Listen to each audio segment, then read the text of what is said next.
안녕하십니까. 장유허병상입니다. 첫인상이 중요하죠. 이 첫인상은 우리가 판단을 내릴 때 결정적 역할을 한답니다. 혹시 사귈 만한 사람을 소개받는다면 흔히 그 사람의 첫인상에 따라서 사귈지 말지 결정하게 됩니다. 한평생 할 사람을 처음 인상이 좌우하게 되는 셈입니다. 또 면접을 해보면 처음 3분 동안 얻은 느낌이 채용할지 말지 결정하는데 중요한 역할을 할 때가 많습니다. 중요한 인재를 뽑는데 겉모습으로 판단하는 것입니다. 10길 물속은 알아도 한 길 사람 속은 모른다는 말이 있잖아요. 사람을 만날 때만 그런 것이 아닙니다. 중요한 일을 결정할 때도 강력한 대안이 없다면 마음이 이끄는 쪽을 따라가기 쉽습니다. 조금만 생각해봐도 평생을 함께 살 사람, 소중한 인재체육, 중요한 사업 결정을 단순한 감으로 판단하기에는 이 세상은 너무나 복잡하고 그래서 위험합니다. 오늘은 우리의 두뇌가 받게 되는 첫인상이 얼마나 틀릴 가능성이 많은지 심리학자들의 연구 결과를 빌려서 말씀드리겠습니다. 데니얼 카니만이라는 분이 있습니다. 이분은 심리학자인데 2002년 노벨 경제학상을 받았습니다. 심리학자가 경제학상이라니 이상하죠? 그만큼 이분의 말씀이 우리 생활과 밀접한 관계가 많기 때문입니다. 오늘은 그분의 책 생각에 관한 생각에서 필요한 내용을 간추려 말씀드리겠습니다. 오랜 옛날 인간은 살아남기 위해 다른 판단을 해야 되었고 그런 능력을 키우도록 끊임없이 진화되었답니다. 저쪽에 사자 비슷하게 생긴 동물이 나타나면 동마무부터 가는 편이 살아남을 가능성이 훨씬 더 큰 때였습니다. 확실히 사자인지 아니면 전혀 위험이 없는 다른 동물인지 기다리고 확인할 틈이 없습니다. 도망부터 가야 되었겠죠? 인간은 이렇게 낯선 대상과 소통하기 전에 안전성부터 빠르게 판단해야 되었습니다. 역사를 보면 친구와 적을 구별하는 능력이 위험한 세상에서 성공할 수 있는 필수 능력이었습니다. 그러나 보통의 경우에는 잘 생각해서 판단해야 될 필요가 더 많습니다. 단순히 판단하기에는 삶이 너무나 복잡합니다. 곰곰이 생각하고 어렵게 결정을 내려도 실수할 때가 많잖아요. 신중하지 않으면 살아남기 어렵습니다. 인간의 두뇌는 이런 상충되는 상황에서 오랫동안 진화되어 온 것입니다. 그래서 인간에게는 두 가지 생각하는 시스템이 있답니다. 심리학자들이 시스템 1과 시스템 2라고 부르는 것들입니다. 시스템 1은 적극적입니다. 저절로 빠르게 작동하기 때문에 일부러 생각할 필요가 없습니다. 우리가 하고 싶지 않다고 통제할 수도 없습니다. 반면에 우리가 어느 정도 통제할 수 있는 생각 방식은 시스템 2라고 부릅니다. 우리가 무엇을 선택하고 집중해서 일을 처리해야 한다면 그것은 시스템 2의 몫입니다. 복잡한 계산을 한다든지 그 밖에도 노력이 필요한 정신활동은 모두 다 시스템 2가 담당합니다. 이 시스템 2는 시스템 1로부터 기본 정보를 받아서 행동합니다. 시스템 1이 머릿속에 가진 수많은 정보 가운데 관련된 지간 정보를 골라서 시스템 2가 사용할 기본 자료로 제공하는 것입니다. 그런데 문제는 시스템 1이 가진 정보가 대체로 빈약하고 틀린 경우가 많은 것입니다. 그것이 우리 인간이지 않습니까? 그래서 우리가 내리는 판단이 잘못되는 것은 판단을 내린 정보가 부족했기 때문입니다. 아예 판단할 기초자료부터 부실한 탓이었습니다. 이 그림을 보세요. 어느 쪽이 길어 보입니까? 사실은 길이가 같습니다. 화살표를 반대로 그렸기 때문에 다르게 보일 따름입니다. 이와 같이 우리의 생각은 착각을 유발합니다.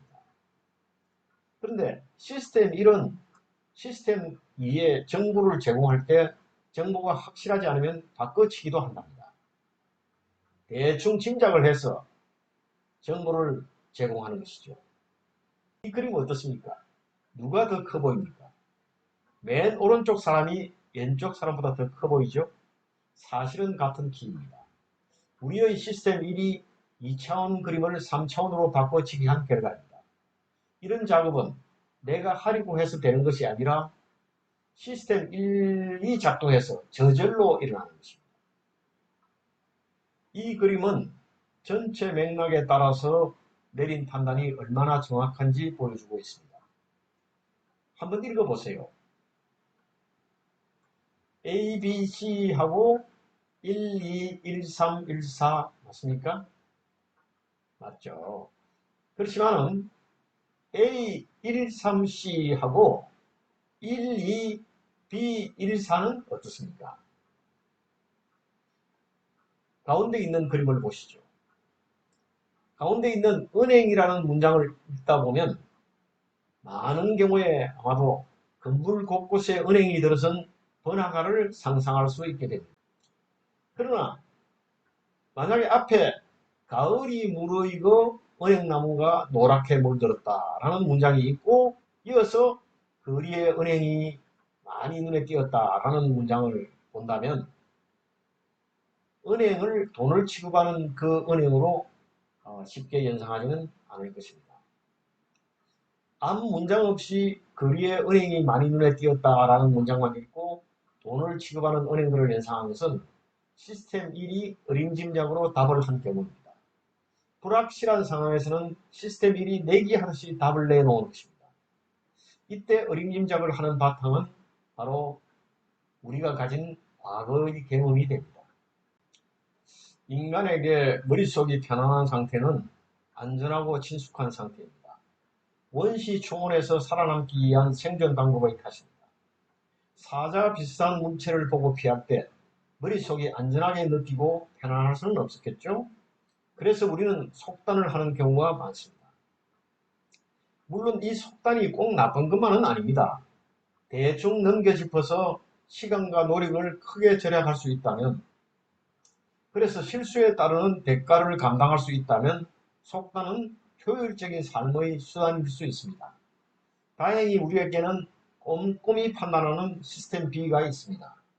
문제는 이 시스템 2가 좀 게으르다는 데 있습니다. 편안한 것을 좋아하는 경향이 있습니다. 그래서 우리는 시스템 1의 정확도를 높이고 시스템 2가 부지런히 일하도록 노력해야 합니다. 시스템 1에 더 많은 정보를 공급해야 합니다. 그러니 배워야 하겠죠? 또 시스템 2가 제때 작동하도록 노력해야 되겠습니다. 바로 여러 가지 좋은 습관을 익혀서 몸에 배이게 해야 되는 이유가 여기 있습니다. 그래야 좋은 사람도 만날 수 있고 좋은 직장도 얻을 수 있고 사업에 성공할 수도 있습니다. 자, 그러면 지금까지 말씀드린 내용을 한번 간추려 보겠습니다. 우선 우리에게는 직관적인 시스템 1과 또 생각하는 시스템 2가 있다고 하였습니다. 그런데 그 능력 가운데 시스템 1은 자기가 갖고 있는 경험과 지식의 한계에서 새로운 사항을 추측해낸다는 것입니다. 그러니까 틀릴 수가 있는 거죠. 그리고 틀리는 경우가 많습니다. 근데 시스템 2는 곰곰하게 생각을 해서 뭔가 결정하긴 하지만 그러나 그렇게 부지런하지 않다는 거죠. 그래서 우리는 어떻게 해야 됩니까? 우리는 시스템 1이 풍부한 지식과 경험을 갖도록 해야 되겠습니다. 또 시스템 2가 게으르지 않도록 좋은 습관을 길러서 부지런하게 일하도록 만들어줘야 되겠습니다. 자, 저는 지금부터 오늘부터 새로운 습관을 만들 생각입니다. 우리는 언제나 새로운 지식을 습득하고 좋은 습관을 기르도록 노력해야 됩니다. 왜냐?